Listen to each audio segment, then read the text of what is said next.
میں جا کے ایک ایک لفظ پر غور کر کے سمجھنے کی ضرورت ہے۔ حضرت انس بن مالک رضی اللہ تعالیٰ عنہ فرماتے ہیں قال دخل النبی صلی اللہ علیہ وآلہ وسلم، آقا السلام تشریف لائے گا، فَإِذَا حَبْلٌ مَمْدُودٌ بَيْنَ السَّارِيَتَيْن، تشریف لائے تو آپ نے دیکھا کہ ایک رسی پڑی ہوئی ہے، دو ستونوں کے درمیان باندھی ہوئی ہے رسی۔ اب محدثین نے بیان کیا ہے، بعضوں نے کہا کہ وہ چونکہ گھر کا دروازہ مسجد نبوی کے سین میں کھلتا تھا تو وہ مسجد نبوی کے دو ستونوں کے درمیان باندھی ہوئی تھی رسی، مسجد نبوی میں ہی پڑی تھی۔ تو آپ آئے تو گھر کے دروازے کے سامنے دیکھا ستونوں کے ساتھ رسی باندھی ہوئی ہے۔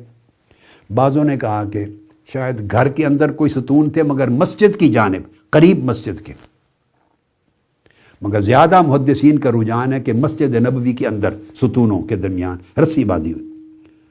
فقال ما هذا الحبل، آقا علیہ السلام نے پوچھا یہ رسی کیا ہے، کاہے کی ہے؟ قالوا هذا حبل لزینب،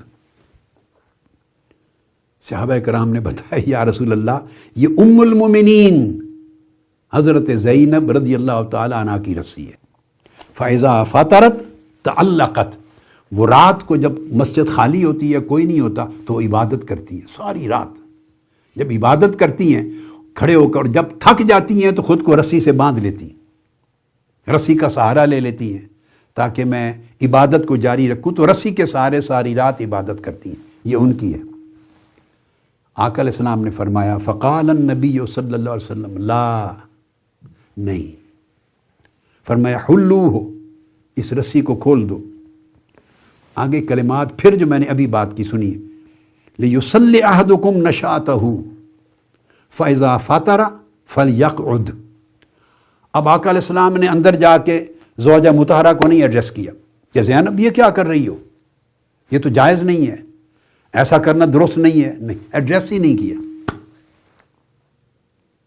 یہ ہیں آداب علم، آداب تربیت، یہ ہے دعوت اور تربیت اور تعلیم کے کرنے والوں کے لب و لہجے کی عمدگی، شائستگی، تہذیب، شفقت، محبت، حکمت۔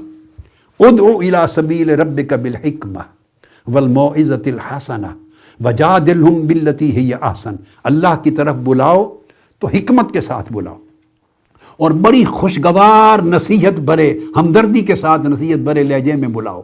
اختلاف کی بات بھی کرو تو اس کو بھی احسن طریق سے کرو، کورٹیس لہجے میں کرو، دلجوئی ہو کسی کی۔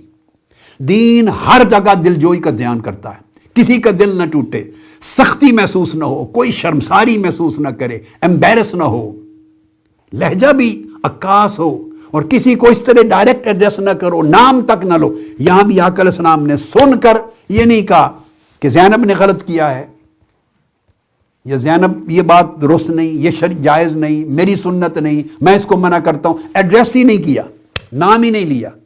یہ علماء کے لیے، اساتذہ کے لیے، مربیوں کے لیے، مشائخ کے لیے، پیروں کے لیے اور رہبروں کے لیے، لیڈروں کے لیے، جن کو لوگ فالو کرتے ہیں، ان بہت اعلیٰ عمدہ آقا علیہ السلام کا ہے۔